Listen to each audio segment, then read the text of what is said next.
that's his third lower incisor on the offside on the bottom. So basically that tooth had come loose and basically was leaning inwards. So Rich felt it as well, so we could wiggle that like that. So basically every time he was chewing food, it's like us chewing on a loose tooth.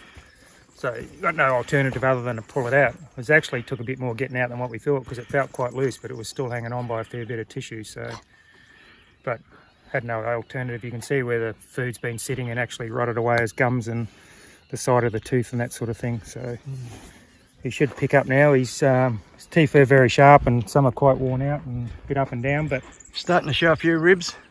But he should be able to eat really good. Bit of rain scald up here because of the humidity.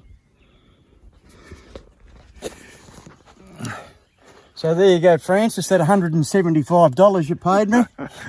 plus travelling. Plus travelling. Plus a handling fee. Yeah, $350 all up, Rich, I think. So. Yeah.